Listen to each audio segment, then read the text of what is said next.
කොට අපිට විශාල පිනක් රැස් වෙන බණ ඇසීම කියන්නේ පින.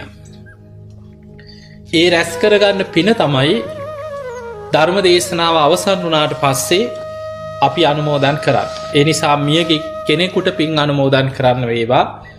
තමන් ධර්මය අවබෝධ කරගන්නම අදහසින් බණහනවා වේවා. බණහනකොට මතක තියාගන්න ඕනේ බණ ඇසීම කියන්නේ නිවන් දොරටුවක්.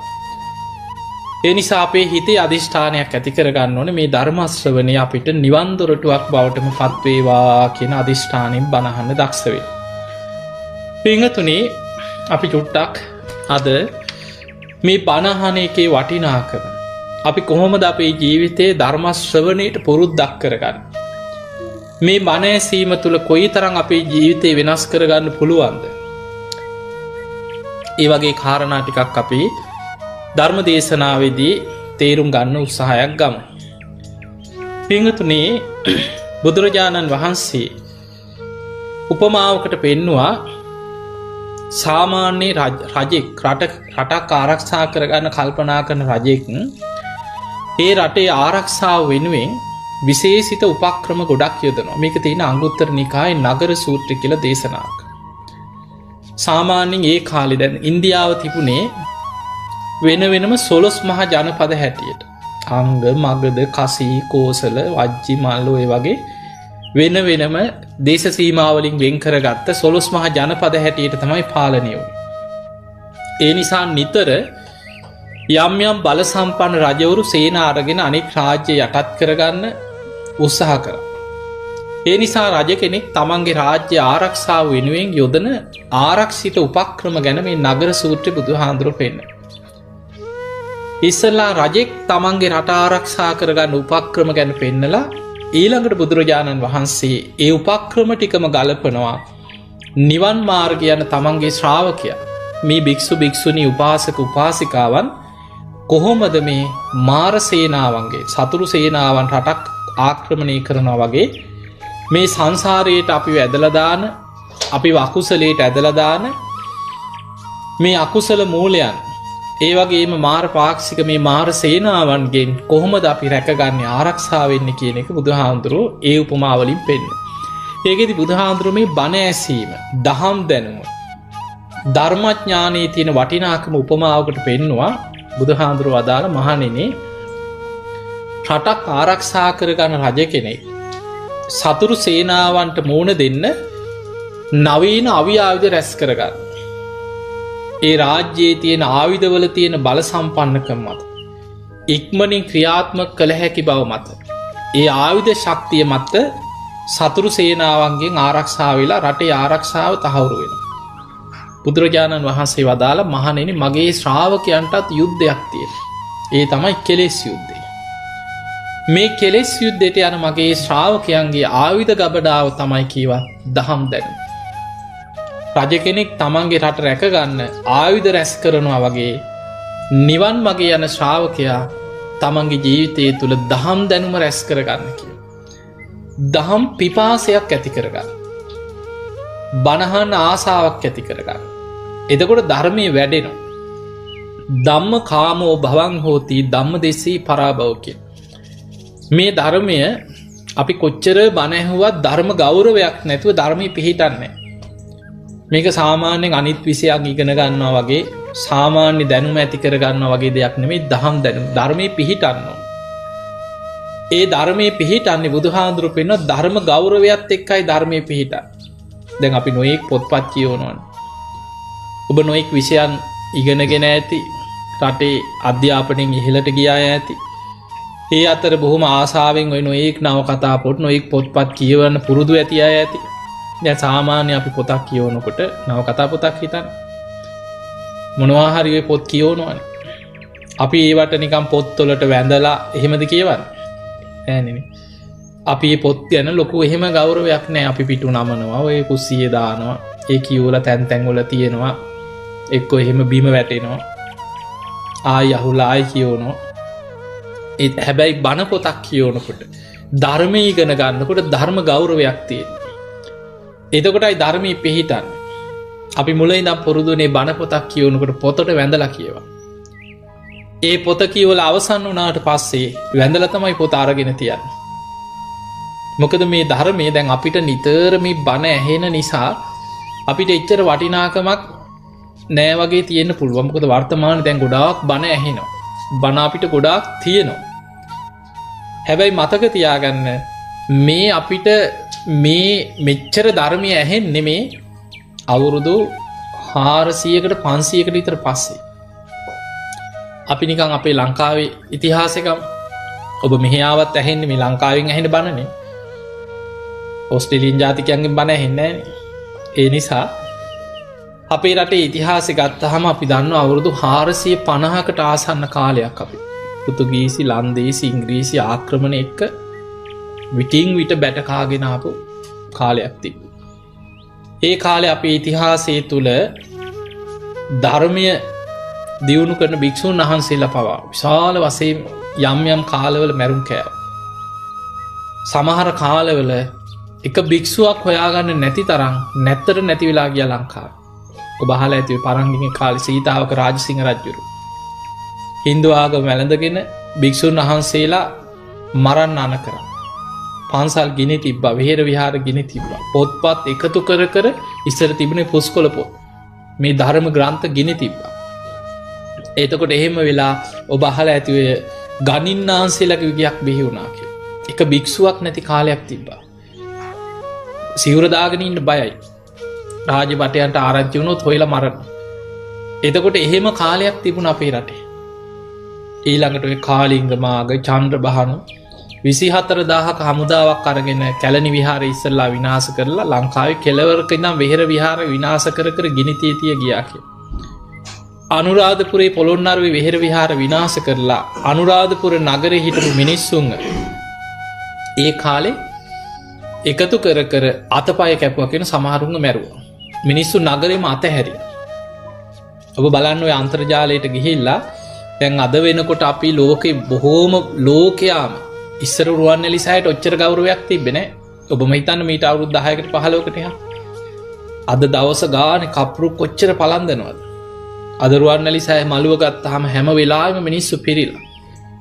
හැබැයි අපේ රටේ අවුරුදු 250ක 300කට ආසන්න කාලයක් රුවන්වැලි මහා සෑය සම්පූර්ණ මිනිස්සෙක් වඳින්න නැතුව කැලෑවකින් වැහිලා තිබුණා. ඔබ බලන්න අන්තර්ජාලයට ගිහිලා රුවන්වැලි සෑය කියලා සර්ච් කරගෙන යනකොට එනවා 1867 ආයි රුවන්වැලි සෑය හොයාගත්තේ. කැලේ මැද්දේ පස් කන්දක් වගේ එතකොට. ගරා වැටිලා. ඇයි අවුරුදු අනුරාධපුරේ පොළොන්නරුව ඒ රට ඒ ප්‍රදේශවල හිටපු එක මිනිස්සෙක්වත් නැතුව සම්පූර්ණ වනාන්තරයකින් කැලේකින් වැහිලා ගියා. මිනිස්සු ඔක්කොම මුහුදු අයිනේ ප්‍රදේශවලට ගියා බයට. එතකොට එහෙම කාලයක් තිබිලා දළදා වහන්සේ රැකගන්න කොච්චර සටනක් කරාද කියලා ඔබ හිතන්න. දළදා වහන්සේ අරගෙන කී තැනකට හංග අරගෙන ගියාද? එහෙම ගිහිලා තමයි දළදා වහන්සේව රැකගත්තේ. එතකොට ඔහොම කාලයක් තිබිලා ඔක අවුරුදු 450කට ආසන්න කාලයක් අධිරාජ්‍යවාදීන්ට යටත් වෙවි යුද්ධ කර කර. දැන් අපි නිකන් හිතමු අපි දන්නවනේ අපේ රටට නිදහස ලැබිලා ගිය පෙබරවාරි 4 ඔබ අහන්න නැති 71 වෙනි නිදහස සැමද. ඒ කියන්නේ අපි නිදහස් වෙලා අවුරුදු 71යි අධිරාජ්‍යවාද. ඔය අවුරුදු 71 තුල ඔබ හිතන්න කී වතාවක් අපේ රටේ කැරලි කෝලහල අභ්‍යන්තර ප්‍රශ්න 80 ගණන් වල ප්‍රශ්න ආවා, ජූලි කලබල ආවා, 70 ගණන් වල 78 79 80 ගණන් වල ඊළඟට 30 අවුරුද්දක් තිබ්බ යුද්ධේ. හැම කොහොම තිබිලා පහුගිය කාලේ ඔබට මතක ඇති 2600 වෙනි සම්බුද්ධත්ව ජයන්තිය. ඔන්න ඔය සම්බුද්ධත්ව ජයන්තිය එනකොට ඒත් එක්කම තමයි අපේ රටේ යුද්ධය අවසන් වුනේ. ඒ යුද්ධය අවසන් වෙනවත් එක්කම සම්බුද්ධත්ව ජයන්තියත් ආවා. ඒ ළඟ ආවේ. ඒත් එක්කම තමයි පළවෙනියටම ලංකාවේ බෞද්ධ නාලිකාවක් පටන් ගත්තේ. දරණාගම කුසල ධම්ම හාමුදුරන්ගේ බෞද්ධ නාලිකාව. ඉස්සර බණ කියන නාලිකා තිබ්බේ නැහැ. ඔබට මතක ඇති මීට අවුරුදු 15කට 20කට එහා ලංකාවේ ඉස්සර පොය දවසට විතරයි බණක් ගියා රජයේ ගුවන් විදුලිය. ස්වදේශීය සේවය බණ යන්නේ පොය දවසේ රැට බණ යනවා, රැට පිරිත් යනවා ඔච්චරයි. එතකොට මාසෙකට එක බණයි ගුවන් විදුලිය එකත් හරියට ඇහෙන්නේ නැහැ. හැබැයි දැන් මේ වෙනකොට මේ අවුරුදු 10ක් 12ක් තුල බෞද්ධ නාලිකා ගණනාවක් දැන් ඇති වෙලා තියෙනවා. දැන් පැය 24 බණ ඇහෙනවා. ඉස්සර බණ පොතක්වත් නැහැ. ඔබ හොයලා බලන්න ඔබ යම් වැඩිහිටියන්ට මතක ඇති. අම්මලා තාත්තලාගේ කාලේ ඉස්සර ගම්වල තිබුණේ පිරිවානා පොත් වහන්සේ, ජාතක පොත් වහන්සේ ඔච්චරයි. පරණ ওই ත්‍රිපිටක පොත්, පුස්කොළ පොත් පන්සල් වල රාක්කවල තිබ්බේ. ඒව පාලියෙන් තිබුණේ ගොඩක්. එතකොට 2500 සම්බුද්ධත්ව ජයන්තියට තමයි ඒවා වෙන මණ්ඩලයක් දාලා ආයි සරලව පරිවර්තනය කළ මුද්‍රණය කළා එළියට දැම්මේ. එතකොට දැන් ගෙවල් වල ත්‍රිපිටක පොත් තියෙනවා. එතකොට මේ මෑත කාලේ මේ අවුරුදු 10ක් 12ක් තුල තමයි වේගෙන් ධර්මයේ මතුවලා බලවත් වෙලා ඉස්සරහට ආවේ. අපිට නිතර බණ ඇහෙන්න පටන් ගත්තා. දැන් ඔබට ඉන්ටර්නෙට් එකට ගියාත් YouTube එකේ ගත්තාත් කොච්චර දේශන තියෙනවද? ඒ නිසා දැන් බණහන් අපිට ඕන තරම් අවස්ථාව තියෙනවා. හැබැයි මේ බණ අහනකොට ධර්ම ගෞරවයක් ඇතුව බණහන්. එතකොට ධර්මයේ පිහිටනවා. මේ ධර්මයේ පිහිටන්නේ ගෞරවයත් එක්ක ධර්මයේ පිහිටන. ඒ නිසා ධර්ම ගෞරවයෙන් බණහන්න පුරුදු වෙන්න.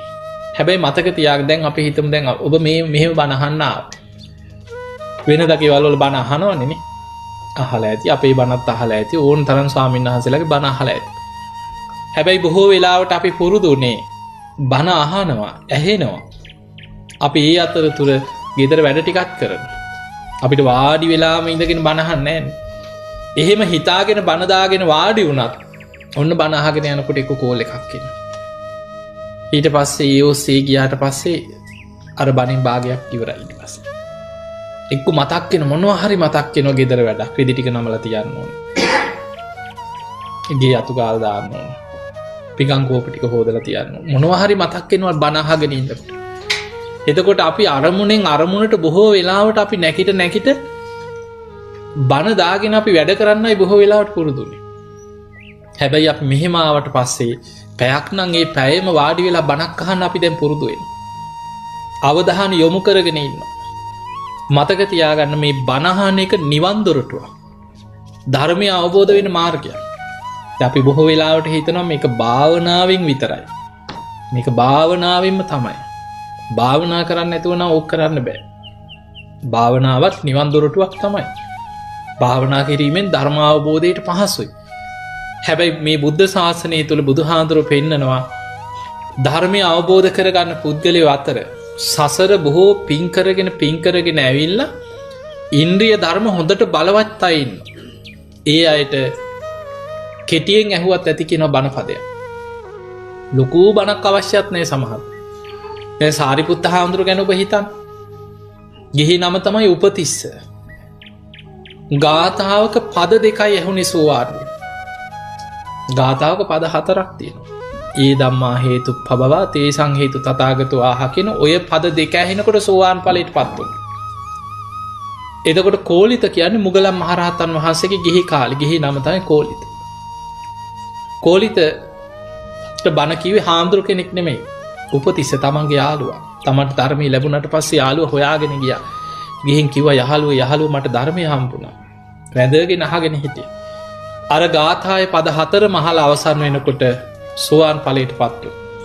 එතකොට අපිට පේනවා කෙටියෙන් අහලා බණ පදයක් අහලා ධර්මය අවබෝධ කරගන්නයි හිටියා.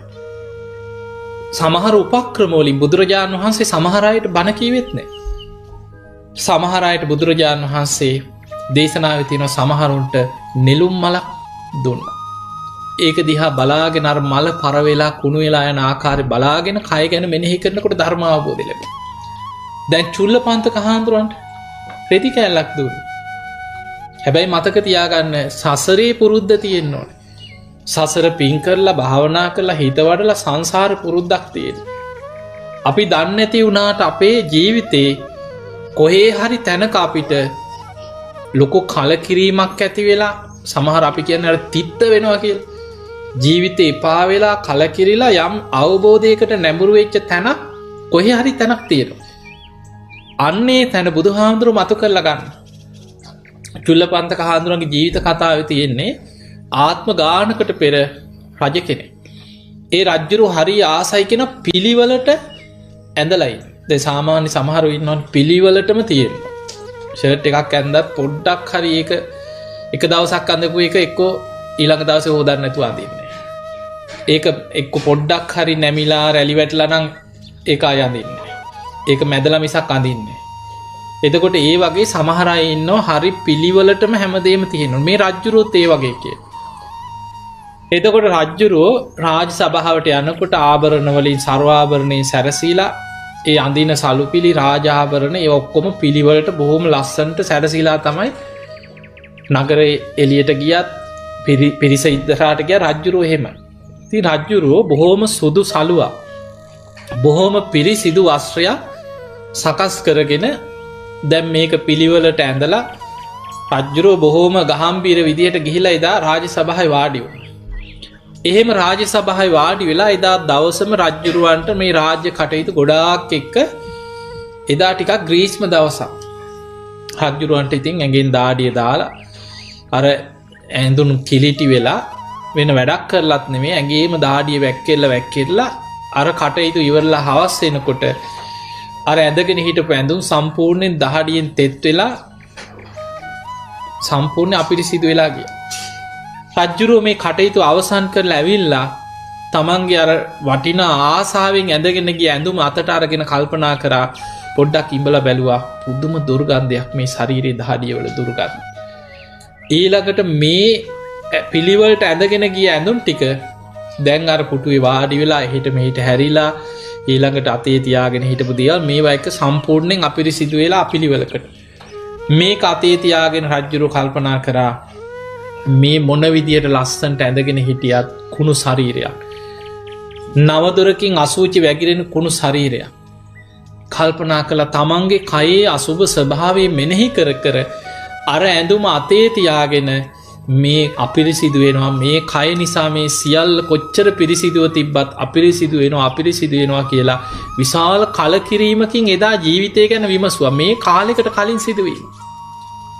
එදා බුදුරජාණන් වහන්සේ අර චුල්ලපන්තක හාමුදුරුවෝ දිහා බුදු කෙනෙකුට තියෙන අනිත් අයට දකින්න බැරි නෝන සාරිපුත්ත හාමුදුරුවන්ටවත් නැහැ. ඒ තමයි ඉන්ද්‍රිය පරෝ පරියත්තේ ඥාන.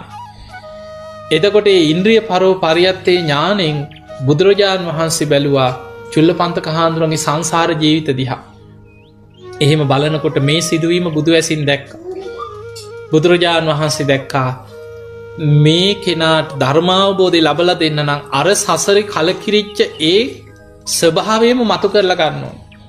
ඒ නිසාම පිරිසිදු සුදු රෙදි කඩක් බුදුහාමුදුර අතට දුන්නා. වෙන කිසිම දෙයක් නැහැ. මේ රෙදි කඩටම අවධානය පිහිටවාගෙන චුල්ලපන්තක ඔබ රජෝහරණං කියලා ඒක අතින් පිරිමදින්න. එතකොට රජෝහරණං කියන්නේ මේක අපිරිසිදු වෙනවා කියන්නේ. එතකොට මේ රෙදි කඩ අතේ තියාගෙන රජෝහරණං කියලා මේක පිරිමදිනකොට අර සසරේ කලකිරිච්ච ඒ ස්වභාවයම බලවත් වුණා. ඒකම තමයි කමඨහන උනේ ධර්මාවබෝධය. සුළු මොහොතකින් හිත වැඩුණ ධර්මාවබෝධය ලැබුණා. එතකොට අපිට පේනවා සමහර අයගේ මේ සංසාර පුරුදු හරි පුදුමයි ඒවා හිතා ගන්න බෑ. ධර්මාවබෝධයට උපකාර වෙන සසර පුරුදු. එතකොට ඒ වගේ සමහර අයට බුදුහාඳුරෝ කෙටියෙන් බණ කිව්වා, හකුලෝලා බණ කිව්වා, එක ගාථාවක් කිව්වා, එක්ක යම් උපක්‍රමයක් පෙන්නලා දුන්නා. ඒ වගේ සමහර අය කෙටියෙන් අහලා අවබෝධ කරා. සමහර අයට බුදුරජාණන් වහන්සේ දීර්ඝ වශයෙන් බණ කියනවා. එහෙම දීර්ඝ වශයෙන් බණ කියනකොට පිළිවෙල කතාවක් කරලා තමයි බණ කියන්නේ. මතක තියාගන්න ධර්මයේ බණ කියනකොට බුදුහාඳුරෝ බුදු කෙනෙකුට තියෙනවා 100ක් බණහන්න හිටියද 1000ක් බණහන්න හිටියද කොච්චර මිනිස්සු බණහන්න හිටියත් ඒ සියලු දෙනාගේ හිත් බුදු ඇසින් පිරිසිඳ බලනවා. ඒ අයගේ ඉන්ද්‍රිය ධර්මයන්ගේ ස්වභාවය බුදුහාඳුරෝ බුදු ඇසින් දකි. එහෙම දැකලා බණ පටන් ගන්න කලින්ම බුදුරජාණන් වහන්සේ බුදු ඇසින් වටහා ගන්නවා කවුද අද මේ පිරිස අතරින් ධර්මාවබෝධය ලබන පින්වන්තමයි. ඒ අය අරමුණු කරගෙන එදා දේශනාව කරන්නේ. එහෙම දේශනාව කරනකොට ඒ අයගේ හිත ධර්මාවබෝධයට වැඩෙන විදිහට ඉස්සල්ලාම දාන කතා, දානය ගැන, දානේ වටිනාකම, අතහැරීම, දන් දීම ගැන, ඊළඟට සීල කතා, සිල්වත් වීම, කය වචනයේ සංවර කර ගැනීම සීලේ. ඊළඟට සග්ග කතා සුගතිය ගැන දිව්‍ය ලෝක දිව්‍ය සැප සම්පත් ගැන. ඔහොම තමයි මුලින්ම පිළිවෙලට විස්තර කරගෙන යන්නේ. හැබැයි මේ දිව්‍ය ලෝක කාමයන් ගැන විස්තර කරාට එතනින් බුදුහාඳුර දේශනාවෙ මේම වෙනස් කරනවා කාමානං ආදීනවා. නැත්නම් කෙනෙකුට අර දිව්‍ය සැප සම්පත් ඒවට ආසාව අනේ මේක හොඳයි කියලා ඒවට හිත ඇලෙන්න පුළුවන්. එතනදී බුදුහාඳුරෝ එතනින්ම දිව්‍ය සැප සම්පත් එක්කම පංචකාමයන්ගේ ආදීනව කාමානං ආදීනව ඊළඟට නෛෂ්ක්‍රම්‍ය ආනිසංස මේ පංචකාම සැප සම්පත් අතහැරීමේ අනුසස් මතු කරමින් දහම් දෙසනවා. ඔන්න ඔය පිළිවෙල කතාව තුළ අර බණහගෙන ඉන්න අයගේ හිත ධර්මාවබෝධයට එකඟ වෙනවා කියලා. එහෙම එකඟ වෙනකොට බුදුරජාණන් වහන්සේ සාමුක්ඛංසික දේශනාව කරනවා. ඒ කියන්නේ චතුරාර්ය සත්‍ය ඇතුළත් දීර්ඝ දේශනාවක් හැටියට ධර්මයේ සඳහන් වෙනවා සාමුක්ඛංසික කියන දේශනාව. ඒ දේශනාව අවසන් වෙනකොට අර බණහගෙන හිටපු අය අතරින් පින් ඇති අය සසරේ හිත වඩපු අය ධර්මාවබෝධය ලබනවා. එතකොට ඒ වගේ බණ ඇසීම කියන්නේ බණ අහද්දිම ධර්මය අවබෝධ වෙලා තියෙන බොහෝ පිරිසක. අපේ දේශනා අතර ත්‍රිපිටකයේ සඳහන් වෙන බුද්ධ දේශනා ගත්තොත් බොහෝ ප්‍රමාණයක් තියෙන බණ අහද්දිම ධර්මාවබෝධය වෙච්ච සිදුවී. ඊළඟට මතක තියාගන්න දැන් අපි ඔබට අර වෙන වැඩක් කර වෙන වැඩ කර බණ අහන්න එපා කියන්නේ අපිට එහෙම බණ ඇහුවත් මතක හිටින වෙලාවල් තියෙනවා. දැන් අපිට මේ ඔක්කොම වැඩ නවත්තලම බණ අහන්න බෑනේ. දවසට එක බණක් දෙකක් අහන්න පුළුවන් ඕනනම් නිදාගන්න ගිය වෙලාවක එක්ක පැයක් විතර. හැබැයි සමහර පුරුදු වෙනවා වාහන යනකොට උදේ බණක් අහගෙන යන.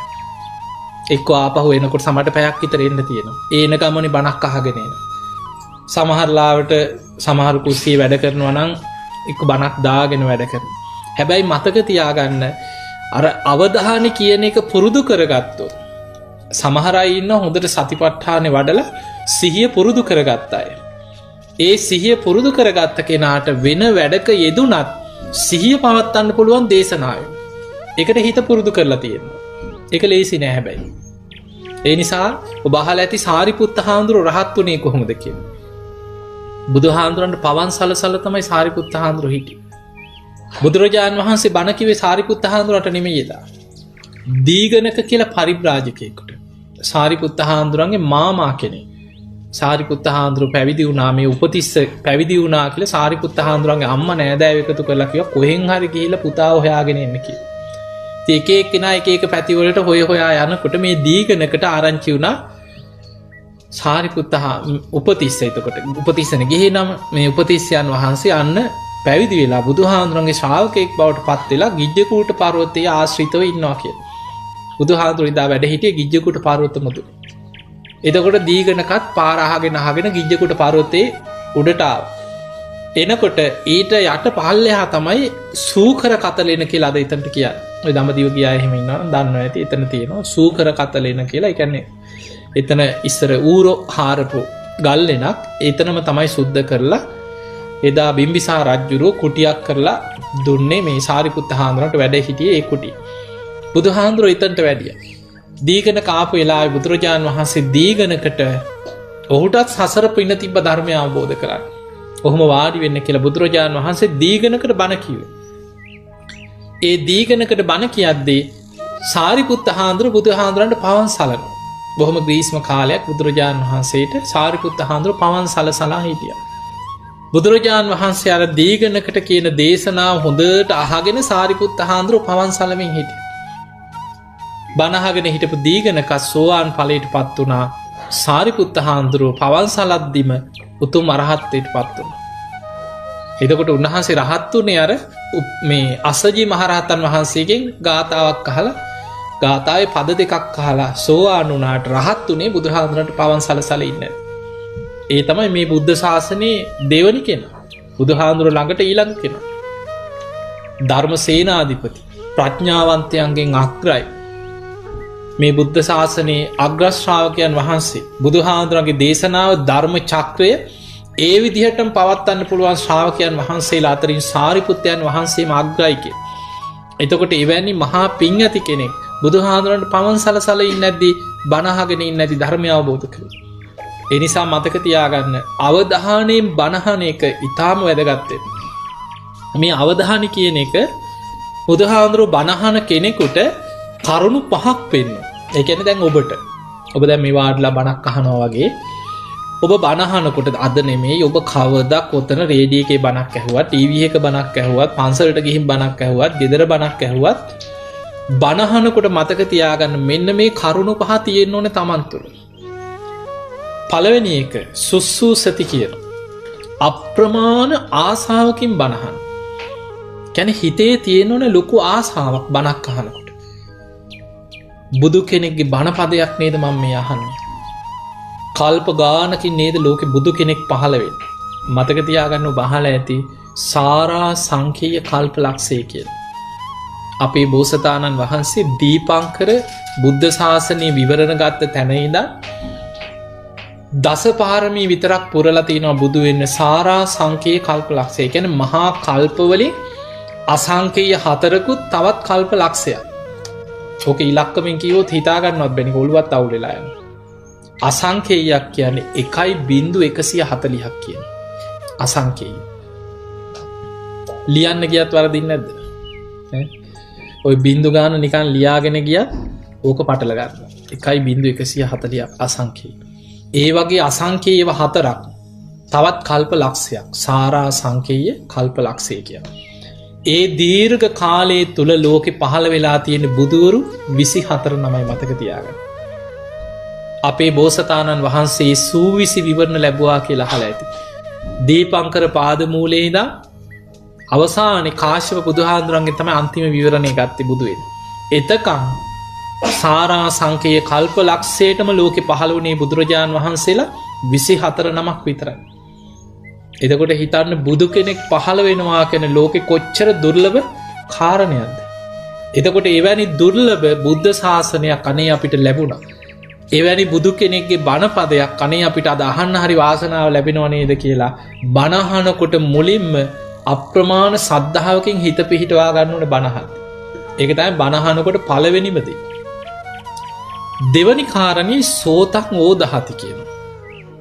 හොඳට කන් යොමු කරගෙන බණහන්න දක්ෂ වෙන්න. ඕදහති කියන්නේ අවධානයෙන්ම කන් යොමු කරගෙන බණහන්න කියන. ඕහිත සෝතෝ ධම්මං සුනාති කියන. බාහිර වැඩ බාහිර කරුණු වලට අවධානය යොමු කරන්න නැතුව දේශනාවෙම හිත පිහිටවාගෙන කන් යොමු කරගෙන හොඳට බණහන්න කියන. ඊළඟ තුන්වෙනි කාරණේ තමයි බණ අහනකොට දැඩි අධිෂ්ඨානයක් ඇති කරගන්න. මං කොහොම හරි මේ දේශනාව තේරුම් ගන්න, වටහා ගන්න. මේ කියන ධර්ම කාරණා මගේ ජීවිතයට ගලප ගන්න. මං කොහොම හරි මේ ධර්මය අවබෝධ කරගන්න උත්සාහයක් ගන්න. අඤ්ඤාය චිත්තං උපට්ඨපේති කියන. අවබෝධයට හිත පිහිටවාගෙන බණහන්න කියන. හතරවෙනි කාරණේ අත්ථං ගන්හාති අර්ථ ග්‍රහණය කරගන්න කියන. දේශනාව තුල වැදගත් කාරණා මතක තියාගන්න දක්ෂ වෙන්න. ඒ කියන්නේ දැන් ඔබට මේ බණ දැන් අපි ගම් පැයක් බණ ඇහුවා කියලා. ওই බණ ඔක්කොම මුල ඉඳන් අගට මතකද? එහෙම මතක හිටින්නේ නැහැ අපිට. එහෙම මතක හිටපු කෙනෙක් හිටියා. ශාසනේ ආනන්ද හාමුදුරුවෝ. සසරේ කල්ප ගණන් පාරමී පුරාගෙන ආවා මේ බුද්ධ ශාසනේ බුදුහාඳුරන්ගේ ධර්මයේ ධාරණය කරගෙන යන කට මතක හිටියා සම්පූර්ණයෙන්. එකපාරයි අහන්න ඕනේ මේ දේශනාවේ මුල ඉඳන් අගට මතක හිතා ගන්නවත් බෑ. 84000ක ධර්මස්කන්ධේ දරාගෙන ධාරණය කරගෙන හිටිය ආනන්දයන් වහන්සේ. පළවෙනි ධර්ම සංගායනා වෙලාවේ උන්වහන්සේ තමයි ධර්ම සංගායනාවේදී ඒ කටපාඩම් කරගත් ධර්මය මහා කාශ්‍යප මහරහතන් වහන්සේගේ මූලිකත්වයෙන් සංගායනාව පැවැත්වුවත් ඒ වෙලාවේ සූත්‍ර දේශනාමේ ත්‍රිපිටක ධර්මයේ 84000ක ධර්මස්කන්ධේ ඒ කොටස් වලට සංගායනා කරමින් ධර්ම සංගායනාවේ මූලිකම කොටසක් බහරගෙන කටයුතු කරේ. එතකොට අපිට එහෙම මතක හිටින්නේ නැහැ. හැබැයි අපිට හොඳ අවධානයෙන් බණ ඇහුවොත් දේශනාව අවසන් වුණාට පස්සේ මොකක්ද මේකේ කියවුනේ? මොකක්ද අද බණට කියුවේ? මොකක්ද ඒකේ වැදගත් කරුණු ටික? අපිට නිකන් සාරාංශයක් ගන්න පුළුවන් නේ. අර්ථය ගන්න පුළුවන්. ඒ නිසා අත්ථං ගන්හාති කියන්නේ දේශනාවක අර්ථය ග්‍රහණය කරගන්න දක්ෂ වෙන්න. බණහල අවසන් වුණාට පස්සේ ඒකේ දේශනාවේ හරේ මතක තියෙනවා මොකක්ද අහපු බණ කියලා. ඊළඟට බුදුහාඳුරු පෙන්වන පස්වෙනි කාරණේ අනත්තං රිංචති. අනවශ්‍ය දේවල් සියල්ල බණහනකොට බැහැර කරන්න කියලා. ඒ ඔක්කොම බැහැර කරලා බණහන්න. එතකොටයි දේශනා අවබෝධය පිණිස හිතක් පිහිටයි. ඒ නිසා ඔය විදිහට බණ අහනකොට බණ ඇසීම නිවන් දොරටුවක් වෙනවා. ඊළඟට මතක තියාගන්න මේ ඔබට බොහොම සරල කාරණා ටිකක් මම කියන්නේ. ඒ තමයි අපි ගත්තාම මේ අපි කවුරුත් විවෘතව නිකන් ඇත්ත කතා කරමු අපි. අපි මේ උපදිනකොටම සෝවාන් වෙලා ආපු අයද? නෑ. අපේ ජීවිතවල මේ ධර්මය ඇහෙන්න කලින් සමහරලාට ධර්මයේ ඕනතරම් ලංකාවේදී ඇහිලත් ඇති. කලින් බණ අහලත් ඇති. හැබැයි ජීවිතේ කවදා හරි දවසක හිතට වදින බණක් ඇහිච්ච දවසක් ඇති. තමන්ගේ ජීවිතේ තීරණාත්මක තැන. තමන් වෙනස් වෙන්න හේතු වෙච්ච තැන. මං කොහොම හරි හැදෙනවා. කොහොම හරි මම බණ අහන්න පුරුදු වෙනවා. මම මේ ජීවිතේ වෙනස් කරගන්න. එතකොට ඒ වගේ අපේ ජීවිතේ අපිට බණක් අහලා කවදා හරි දවසක අපි ජීවිතේ වෙනස් වුණා. එතන ඉඳන් වෙනස් වෙවි කියා. ඒ නිසා මතක තියාගන්න අඩුපාඩු කියන ඒවා ජීවිතේ ඕන තරම් ඇති, තිබිලත් ඇති, දැනටත් තියෙනවා ඇති. ඒ ඔක්කොම හදාගෙන බණහනවා කියලා හිටියොත් කවදාවත් බණහන්න හම්බෙන්නෙත් නෑ මතක තියාගන්න. අඩුපාඩු තියෙයි. ඒවා තිබ්බදේ. ඉස්සෙල්ලා ඒක හදාගන්න දඟලන්න එපා. මොකද අපි ගාවට ගොඩාක් චරිත එනවා ඒකයි මේ කියන්නේ. ඉස්සෙල්ලා බණ අහන්න. බණ අහගෙන යනකොට ඔබේ අඩුපාඩු නිකම්ම හැදෙනවා. ඊට පස්සේ කවුරුත් ඇඟිල්ලෙන් යන කියන්න ඕනේ නැහැ. බණ අහනකොට Tamanටම තේරෙනවා මං වැරදි කියලා. මෙන්න මේ අඩුපාඩු මා තුළ තියෙනවා කියලා බණ අහනකොට Tamanගේ හිත Tamanට ඒවා පෙන්නලා දෙනවා. Tamanට ආදීනව පේනවා. Tamanට අපාය බය වෙනදාට වැඩිය බණ අහනකොට දැනෙනවා. අම්බෝ මෙහෙම ඉඳලා මම මැරුණොත් කොහේ යයිද කියලා Tamanටම සිහි වෙනවා බණ අහගෙන ඉන්නකොට. අන්න එතකොට තමන්ම උත්සාහයෙන් වීරියෙන් තමන්ගේ ජීවිතය අඩුපාඩු හදාගන්න.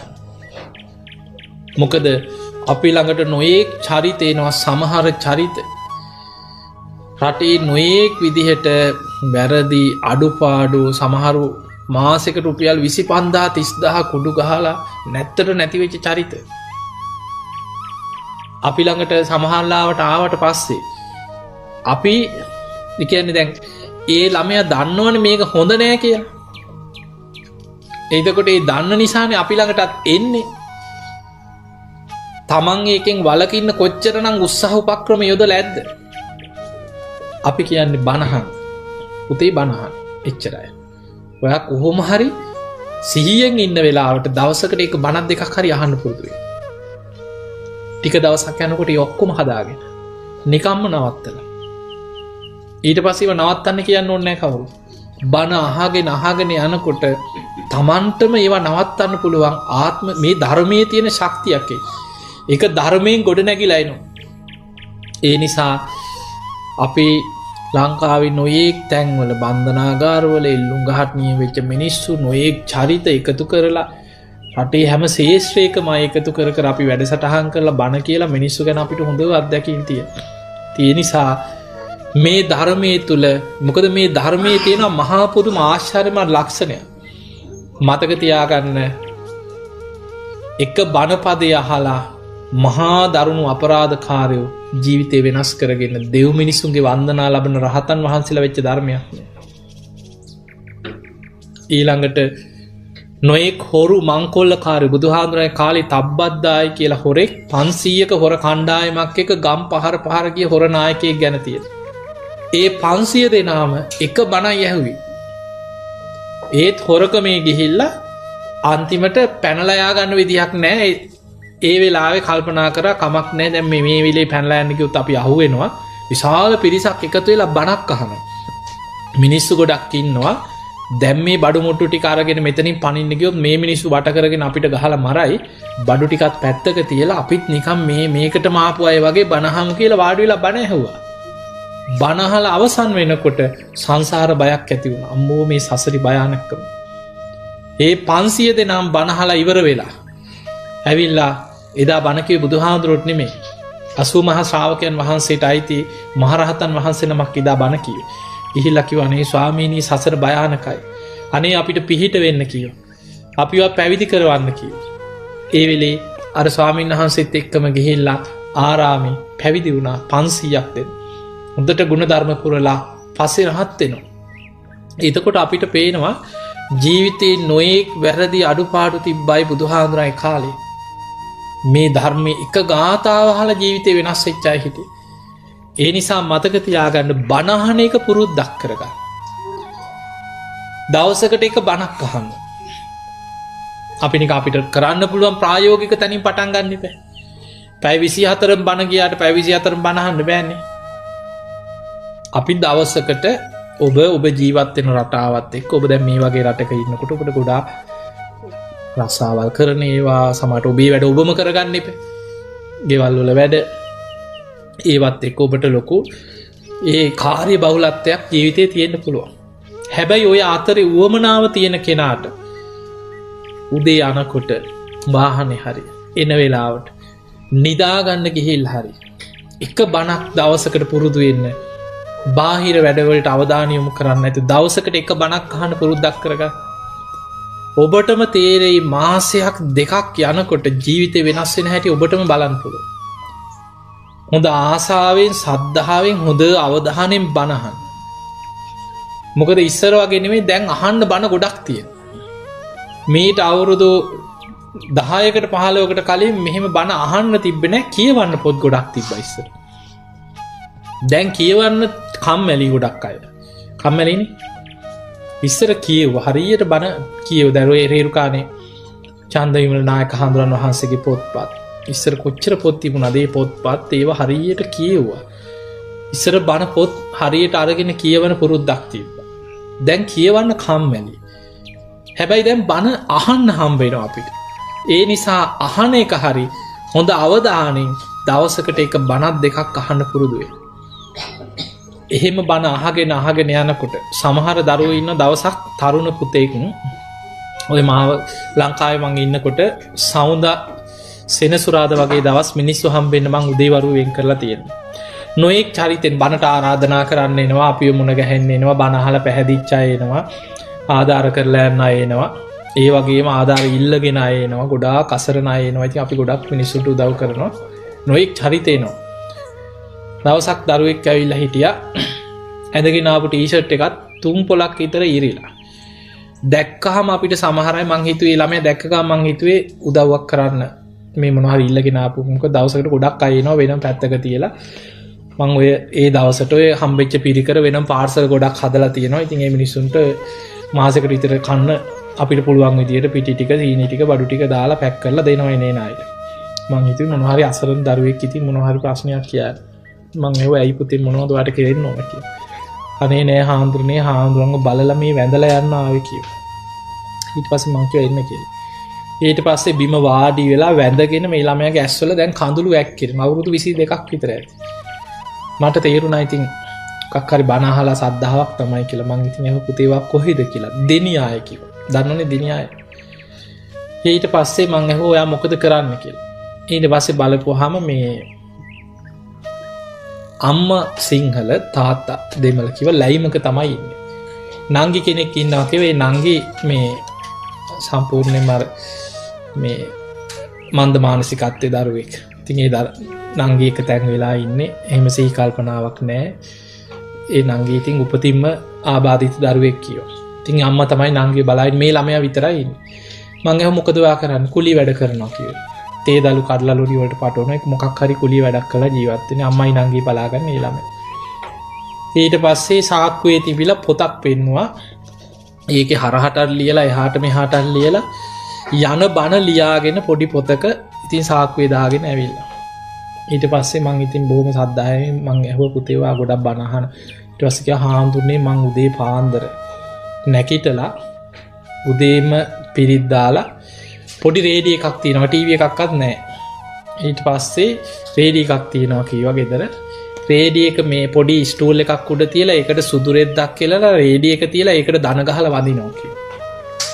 ඊට පස්සේ බිම ඉඳගෙන වැඳගෙන තමයි කිව්වා මම බණ අහන්නේ. මට තේරුණා මේ ළමයාගේ සද්ධාව. මම තේරෙන්නේ නැහැ වගේ මං නිකන් ඇහුවා ඇයි තරු ඔයා රේඩියකට වදින්නේ ඇයි කියලා. බුදු පිළිමයක් නැද්ද කියලා ඇහුවා. ඊට පස්සේ කිව්වා අනේ හාඳුනේ එහෙම නෙමෙයි. මගේ කල්යාණ මිත්‍රයා තමයි කිව්වා රේඩියක. මට ඉතින් බණක් අහන්න ආස වුණාට යන්න බෑ කිව්වා ඈත. අම්මයි නංගි විතරයි ඉන්නේ. ඉතින් නංගි අසරණ දරුවෙක්. ඒ නිසා දාලා යන්න විදිහක් නැහැ. ඉතින් මම කුලී වැඩක් කරත් ඉතින් ওই ළඟ අහල පහල තමයි කිව්වා කුලී වැඩක් කරන්නේ. ඒ නිසා මට ධර්මයේ ලැබුණේ මගේ ජීවිතේ වෙනස් වුණේ රේඩියකින් බණ අහලා මං රේඩියකට වදිනවා කියලා. මං කිව්වා කමක් නැහැ. ඔයාගේ සද්ධාව නිති ඔයාගේ කල්යාණ මිත්‍රයනේ. ඊට පස්සේ ඒ දරුවා කියන හාමුදුරනේ මං හොඳට පන්සිල් රකින්නවා කියලා. ඉතින් උදේ දවසට උදේ කොහොම හරි බණක් දෙකක් අහලා තමයි කිව්වා යන්නේ.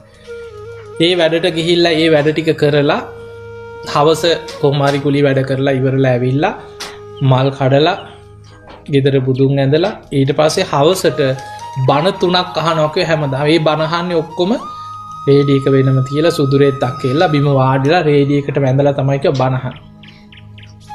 බලන්න දවසකට බණ 5ක් විතර. ගෙදර වැඩ ටිකක් කරනවා, අම්මා නංගිත් බලා ගන්නවා. පුදුම ජීවිත ඒ දරුවා ටික වෙලාවක් කතා කරනකොට පුදුම ආසයි ඒ දරුවා ඒ ළමයින්ගේ ජීවිත මේ ධර්මයත් එක්ක හැදෙන හැටි. භාවනා කරනවා. මෛත්‍රී භාවනා වඩනවා කියලා උදේම නැගිටලා. එතකොට මේ වෙන කාගෙන්වත් කවුරුත් ගුරුවරයෙක් හම්බෙලාවත් හාමුදුරු කෙනෙක් ළඟට ගිහිලා මොකවත් මේ රේඩියෝකෙන් බණ ටික අහලා ජීවිතේ වෙනස් වෙලාද. කිසිම ආගමික පරිසරයක් තිබ්බ පවුල් නෙමෙයි. ලැයිමක ඉපදිලා. හැබැයි ජීවිතේ ධර්මයට යොමු වෙන. ඒ වගේ නොයෙක් චරිත අපිට ජීවිතේ හම්බෙනවා. පින තියෙනවා නම් මතක තියාගන්න ලෝකෙ කොහේ හිටියත් පින තියෙන කෙනා ධර්මයට එනවා.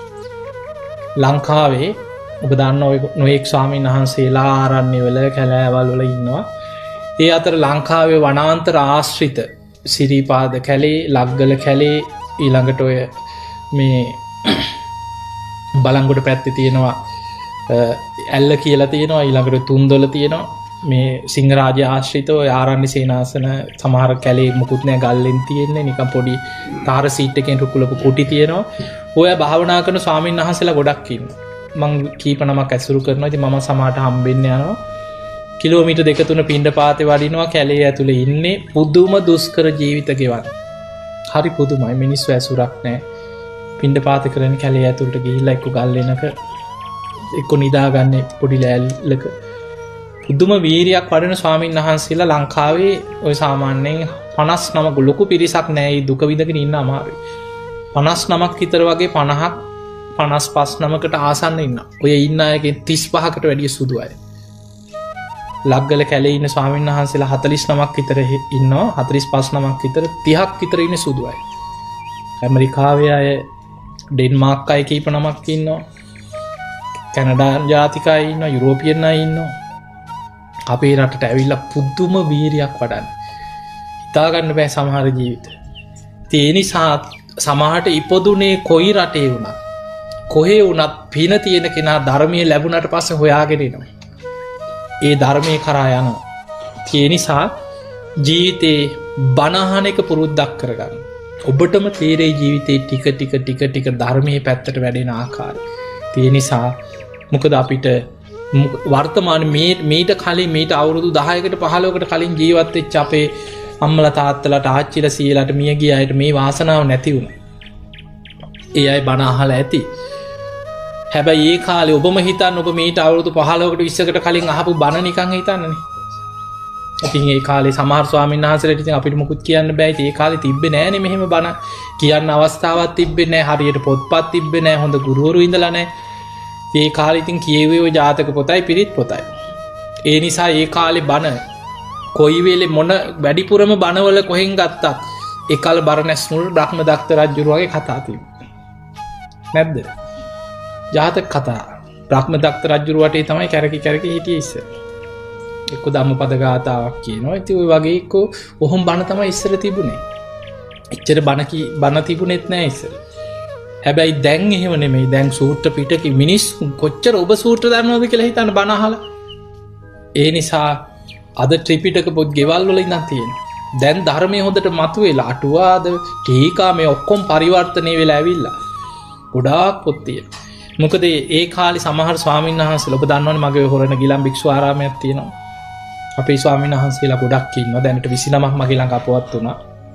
ඉතින් ඒක ස්වාමීන් වහන්සේ නමක් හිටිය උන්වහන්සේ අපවත් වුණ අවුරුදු 93යි.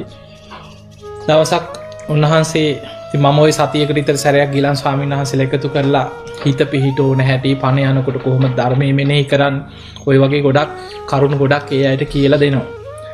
ඒක ස්වාමීන් වහන්සේ නමක් මං ගිය වෙලාවක කාමරේට අඳ ගහලා මට වඩා ගොඩක් උපසම්පදාය වැඩි මහ. ඊට පස්සේ මේ ඒ ස්වාමීන් වහන්සේ ඉතින් වෙනම මට වාඩි වෙන්න කියලා බොහොම ගෞරවයෙන් ඒ හාමුදුර මගේ අත් දෙකෙන් අල්ලගෙන ඇඬුවා. අඬලා කිව්වා අපි අවුරුදු ගාණක් ඉස්සර පැවිදි වෙලා ලොකු උත්සාහයක් දැරුවා අපිට මෙහෙම ධර්මයක් හම්බුන්නේ නැහැ කියලා. ඔබ වහන්සේලා හරි වාසනාවන්තයි කියලා. අපිට පැවිදි වෙලා අවුරුදු 50ක් ගියත් මෙහෙම දහම් දැනුමක් ඇති කරගන්න අපේ ජීවිතවල බණ පොතක්වත් ඉස්සර තිබ්බේ නැහැ කියලා. ඒ හාමුදුරු කියනවා ඉස්සර පොතක් හොයාගෙන කියවපු හැටි. පන්සල් ගානේ ගියා කිව්ව සංයුත්ත නිකායේ පොතක් හොයාගන්න. එහෙම ගිහිල්ලා තමයි කිය පරණ රජමහා විහාරයෙන් සංයුත්ත නිකායේ පොතක් ඒ කාලේ දුන්නේ මේක කියවලා ගෙනත් දෙන්න කියලා. ඒ හාමුදුරු ඒ පොත ඉල්ලගෙන ගිහිල්ලා පොත දිගාරලා බලනකොට පිටු නෑ සමහර ඒවා. ඒවා කාව කාලා. පරණ පොත්.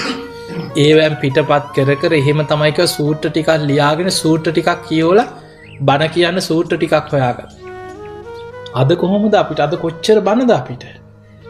ඒ නිසා පැවිදි වුණත් ඉස්සර මේ ධර්මයේ එකතු කරගෙන දහම් දැනුමක් ඇති කරගන්නවා කියන එක ඒ කාලේ ලේසි දෙයක් නෙමෙයි. හරි අමාරුයි. පොත්පත් නැහැ, හරි ගුරුවරු නැහැ. අද එහෙම නෙමෙයි. අද ධර්මයේ හොඳට ලැබෙන හොඳට තියෙන කාලයක්. මේ ලැබිච්ච අවස්ථාවෙන් උපරිම ප්‍රයෝජනයක් ගන්න. ඉතින් ඔබ නිතර බණහන් ධර්මයේ දියුණු කරන්න. අනික ඔබට ලෝකේ අනික් රටවල් වගේ නෙමෙයි මේ ඕස්ට්‍රේලියාව. අපේ සිංහල පිරිස වැඩිපුරම ලෝකේ ජීවත් වෙන ලංකාව ඇරුණුකොට ඊළඟ රටනේ නේ. නැද්ද එහෙම එකක්? මෙහෙ තමයි මං හිතන්නේ ලෝකේ වැඩිපුරම ලංකාව ඇරුණුකොට සිංහලයි ඉන්නේ ජීවත් වෙන්නේ. ඒ අතරත් අනිත් මේ ස්ටේට් වලට වැඩිය මෙල්බර්න් වල තමයි වැඩිපුරම ඉන්නේ. පන්සල්ම කීයක් තියෙනවද? 10ක් විතර තියෙනවනේ. පන්සල් ගොඩක් තියෙන පොඩි පොඩි ඒවා හරි මොනවා හරි තියෙනවනේ. කොච්චර ස්වාමීන් වහන්සේලා කොච්චර වඩිනවද? ලංකාවේ ඉන්න බණ කියන මේ දක්ෂ ස්වාමීන් වහන්සේලා මාස්පතා කොච්චර ස්වාමීන් වහන්සේලා වඩිනවද? ධර්ම දේශනා, භාවනා වැඩසටහන්, සමහර සති ගණන් රිට්‍රීට් ප්‍රෝග්‍රෑම් කොච්චර වැඩසටහන් මෙහි තියෙනවද? ඒ නිසා ඔබ ලංකාවේ හිටියේ නෑ කියලා, ඕස්ට්‍රේලියාවේ හිටියා කියලා ඔබට ධර්මයේ ගොඩක් ලැබිලා තියෙන. සමහර ලංකාවේ ඉන්නවට වැඩිය මෙහෙදි. ඒ ලැබිච්ච අවස්ථාවේ ප්‍රයෝජනය ගන්න. ධර්මයෙන් ප්‍රයෝජනයක් ගන්න. පුළුවන් තරම් ධර්මයේ දියුණු කරගන්න උත්සාහයක් ගන්න. හොඳට බණහන්, ගුණධර්ම පුරා. ඔබටම තේරෙයි ජීවිතේ ටික සතිය දෙක මාසය අවුරුද්ද දෙක යනකොට ජීවිතේ වෙනස් වෙන හැටි. ආපස්සට බලනකොට තේරෙයි දැන් ධර්මයේ තුල මං කොච්චර ඉස්සරහට ගියා නේද? එහෙම ධර්මයේ වඩාගෙන යනකොට Tamanට ඇති වෙනවා විශාල විශ්වාසයක්. ඒක ධර්මයෙන් මතුවෙන දෙයක්. ඒ තමයි මම දැන් මැරුණා සුගතිය කියලා විශ්වාසයක් කියලා. ඒක මේ ධර්මයේ තුලින් එන එකක්. ඒක බුදුහාඳුරු පෙන්නනවා මහා නාම ශාක්‍ය කුමාරයාට. මහා නාම ඔබ තුල කරුණු පහක් ඔබ නිතර වඩන්න කියනවා. සද්ධා, සීල, සුත, ත්‍යාග, ප්‍රඥා. නිතර තුනුරුවන් ගැන සද්ධාව දියුණු කරගන්න. හොඳට සිල් රකින්න. ඊළඟට සුත කියන්නේ දහම් දැනුම. පුළුවන් තරම් බණ පොත් කියවන්න, බණහන්න, ධර්මයට ආස කරන්න, දහම් දැනුම ඇති කරගන්න. ත්‍යාගය කියන්නේ අතහැරීම, දන් දෙනවා, කාට හරි උදව් උපකාර කරන්න, පුළුවන් තරම් පින් කරන්න. ඊළඟට ප්‍රඥාව, නුවණ, භාවනාව, ධර්මයේ මෙනෙහි කිරීම, යෝනිසෝ මනසිකාරයේද මේ ධර්මාවබෝධයට උත්සාහයක් ගන්න. ඔය ටික වඩාගෙන යනකොට බුදුහාඳුර පෙන්වන මහා නාම ඔබ කවදා කොතන කොයි මොහොතේ මැරුණත් ඔබ ඒකාන්තයෙන් සුගතිගාමී වෙන කෙනෙක් කියලා. තමන්ට තමන් තුළින් උපදිනවා මම දැන් මැරුණා සුගතිය. මා තුළ හොඳ සද්ධාාවක් තියෙනවා. මම හොඳ සිල්වන්ත කෙනෙක්. මං හොඳ දහම් දැනුමක් ඇති කෙනෙක්. මං හොඳට පින් කරගත්තා. මං ජීවිතෙන් යමක් කරගත්තා. මං මනුස්ස ජීවිතෙන් යමක් කරගත්තා කියලා තමන්ට ලොකු රැකවරණයක්, විශ්වාසයක් ඇති වෙනවා. අන්න ඒ නිසා බණහන්. ඉතින් එහෙමනම් ඔබ හැම දිනාටම මේ ලැබිච්ච මනුස්ස ජීවිතය දවසින් දවස මොහොතින් මොහොත ෂණයෙන් ෂණය අපිට අහිමි වෙන. එන්න ආවිශ වැඩෙන වනමේ. අපි දන්නේ නෑ කවද කොතන කොයි මොහොතේ හුස්මටික අයිදක. එනි සප්‍රමාදී වෙන්න අප්‍රමාදී ඔබ හැම දෙනාටම උතුම් වූ ධර්මයම අවබෝධ කරගන්න වාසනාව ලැබේවා ලැබේවා ලැබේවා කියල අපි ආශිර්වාද කර.